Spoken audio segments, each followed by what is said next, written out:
Kembali lagi di SIM TV bersama saya Rehan di Pertanda Pernah Tahukah Anda? Teman-teman, pernahkah kalian berpikir mengapa negara Indonesia memilih tanggal 17 Agustus sebagai tanggal kemerdekaan Indonesia? Juga fakta tentang kain merah putih. Nah, di video kali ini kita akan beritahu 4 fakta menarik tentang kemerdekaan Indonesia yang belum kalian ketahui. Mau tahu kelanjutannya? Tetaplah di Pertanda. 1.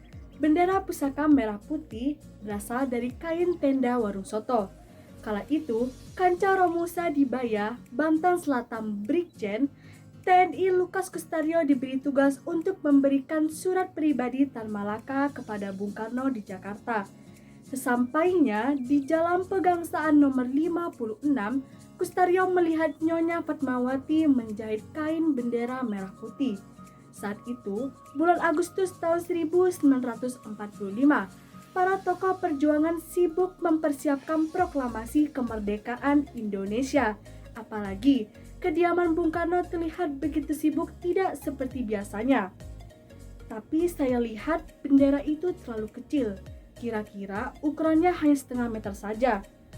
Dalam hatinya berkata, kayaknya gak pantas, masa untuk proklamasi kok bendera tersebut terlalu kecil? Karena tidak tega melihat bendera itu, Lukas Kustario berinisiatif untuk mencarikan kain yang lebih besar. Seingatnya, Nyonya Fatmawati mempunyai kain putih yang cukup besar. Tanpa tahu harus menuju kemana, Lukas Kustario menelusuri rel KA dari Pegangsaan sampai Pasar Manggarai. Di sana, ia melihat warung soto bertenda kain merah. Nah, kebetulan pikirnya, saya tak lagi mikir jenis kain apa yang dipakai. Asal itu bisa dipakai itu tidak apa-apa.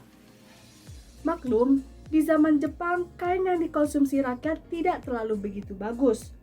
Terdorong rasa kebangsaan yang meluap-luap dan semangat yang sangat besar, segera ia mendatangi pemilik toko tersebut dan berkata, saya beli kain ini dengan harga 500.000, terdiri atas 5 lembar ratusan uang zaman Jepang dari kocek saya sendiri. Melihat uang yang begitu banyak, si tukang warung hanya terbengong-bengong. Dan transaksi tersebut berlanjut tidak terlalu lama. Setelah dia mendapatkan kain merah tersebut, ia buru-buru ke rumah Bung Karno untuk memberikan kain tersebut kepada Nyonya Fatmawati. Setelah itu, Lukas Kustario pergi. Bendera itu akhirnya dikibarkan pada hari Jumat tanggal 17 Agustus tahun 1945, sekaligus menjadi bendera pusaka Indonesia. Selang beberapa tahun kemudian, suatu hari, Kustario bertemu Ibu Fat di Yogyakarta. Iseng-iseng ia bertanya kepada Nyonya Fatmawati, apakah bendera pusaka yang dikibarkan pada saat proklamasi terjadi adalah bendera yang adalah kain yang diberikan oleh Lukas Kustario? Ibu Fat menjawab, benar. Kain merah yang saya jahit adalah pemberian dari saudara. Saudara memang sungguh berjasa. Terima kasih, saya sampai lupa, ucap dari Nyonya Fatmawati.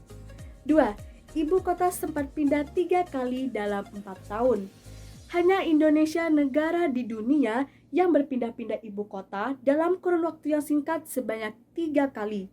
Setelah Jakarta tahun 1945 sampai 1946, pindah lagi ke Yogyakarta 1946 sampai 1948 dan Bukit Tinggi 1948 sampai 1949 sebelum akhirnya kembali lagi ke Jakarta. 3. Tanggal 17 Agustus dipilih karena Soekarno mengaku percaya hal mistik. Soekarno mengaku dirinya percaya hal mistik dan mencampurkan kepercayaan Jawa kuno dengan momen sejarah Islam. Aku percaya pada mistik, ujar Soekarno. Usut punya usut, jika dikaitkan dengan penanggalan Jawa, pada tanggal 17 Agustus 1945 jatuh pada hari Jumat Legi. Arti Legi berasal dari Jawa yang artinya manis. Sedangkan tanggal 17 dipilih lantaran bersamaannya dengan peristiwa turunnya Al-Quran yang menjadi momen sejarah Islam. Tanggal 17 dapat dikaitkan dengan perintah Nabi Muhammad SAW kepada umat Islam untuk sholat 17 rakaat dalam sehari. Mengapa Nabi Muhammad menyuruh umatnya untuk sholat 17 rakaat? Mengapa tidak 10 atau 20? Karena kesucian angka 17 bukanlah buatan manusia, kata Soekarno. 4. Teks proklamasi dibacakan dengan mikrofon curian. Soekarno sempat menyebutkan dari mana mikrofon yang ia gunakan saat membacakan teks proklamasi. Menurut Soekarno, mikrofon yang ia gunakan merupakan hasil curian dari stasiun radio Jepang. Aku berjalan ke pengaras suara kecil, hasil curian dari stasiun radio Jepang, dan membacakan proklamasi ini, menurut Soekarno. Namun, apa yang dikatakan Soekarno dibantah oleh Soediro. Dia adalah tokoh yang ikut memperjuangkan kebangsaan Indonesia. Dia merupakan mantan sekretaris pribadi Menteri Luar Negeri pertama RI Ahmad Subarjo.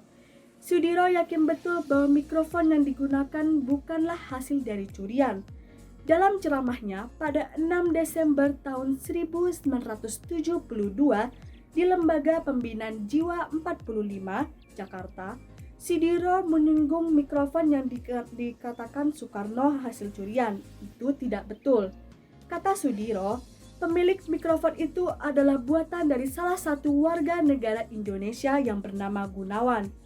Gunawan merupakan pemilik Radio Satria yang bertempat tinggal di Jalan Salemba Tengah 24 Jakarta, sekarang menjadi Rumah Sakit MH Tamrin Salemba.